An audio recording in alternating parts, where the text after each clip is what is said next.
How to fix high CPU usage in Windows. If your computer fans frequently hit top speeds, it's a sign that your CPU usage is reaching 100%. Simultaneously, your computer may slow down. That's annoying, especially if you're not actually doing anything.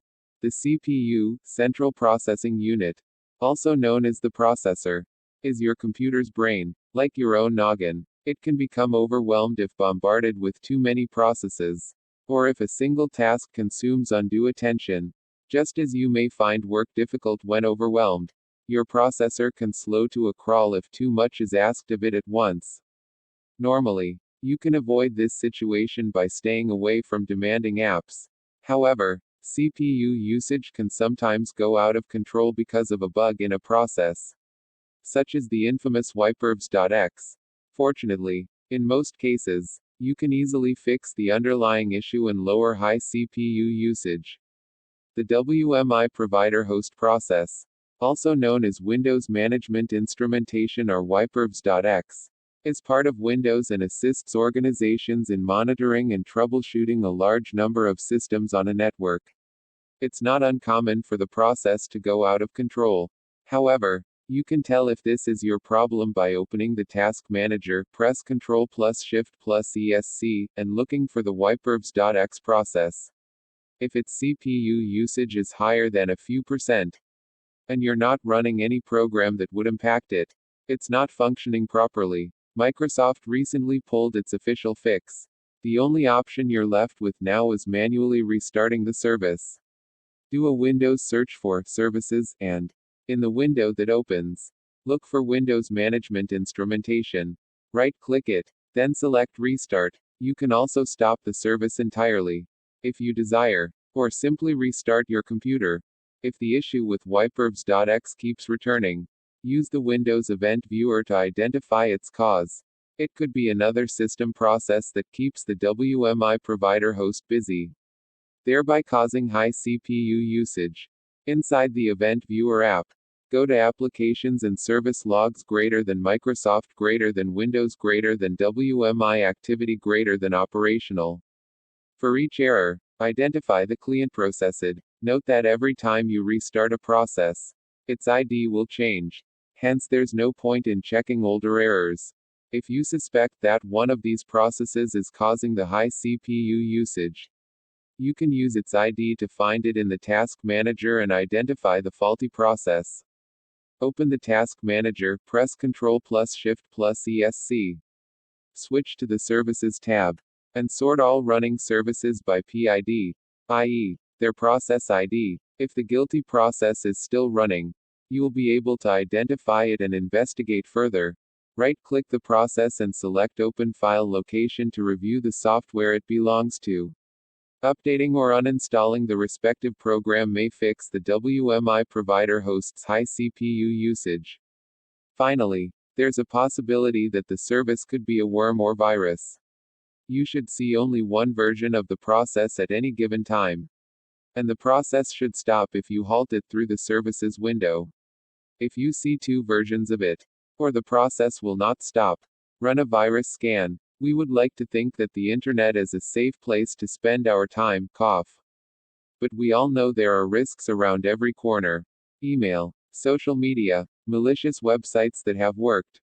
Windows users occasionally run across a process called the system idle process causing high CPU usage. This obscure process seems to hog all the CPU power it possibly can. Terrible. Right. Actually, the system idle process is simply a thread that consumes CPU cycles, which are not otherwise being used.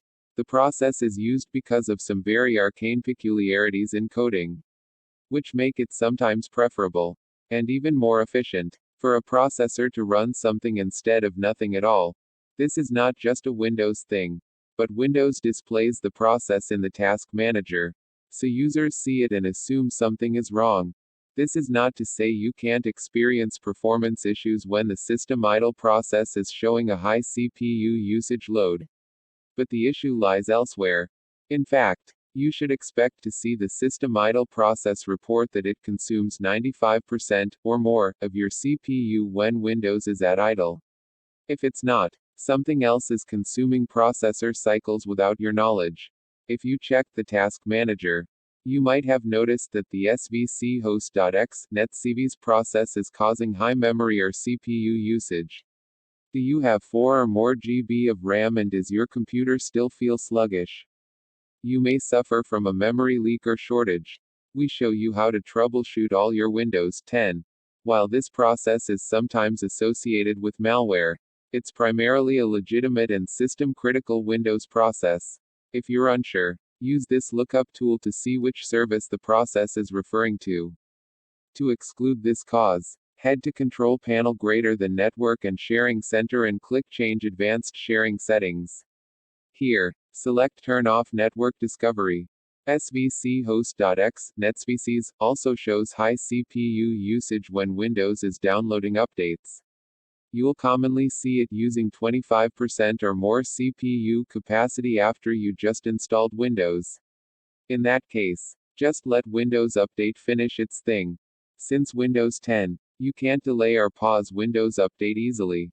While you can schedule when to install new updates, Windows downloads updates as needed. This may randomly cause svchost.exe to increase its CPU usage. What you can change, however, is whether your computer shares downloaded updates with peers. Turn this off to conserve bandwidth and processing power.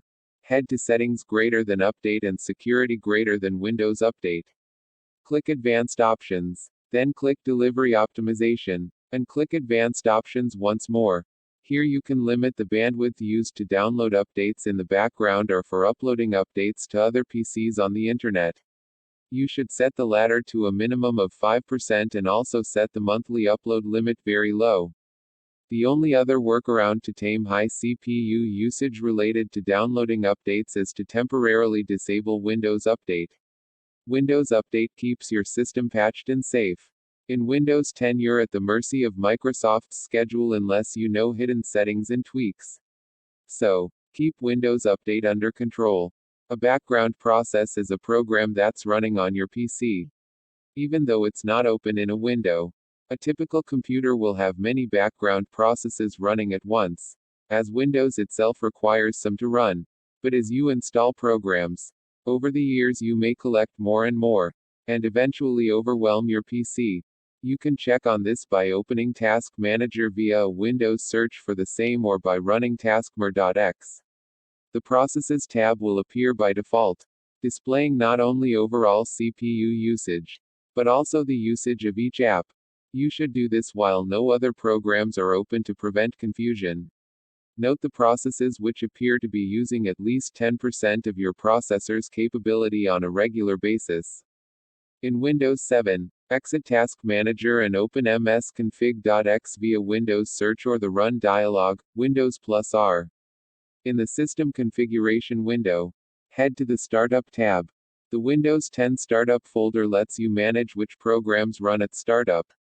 Here's how to find the Startup folder and manage its programs, correlated with the items that you noted.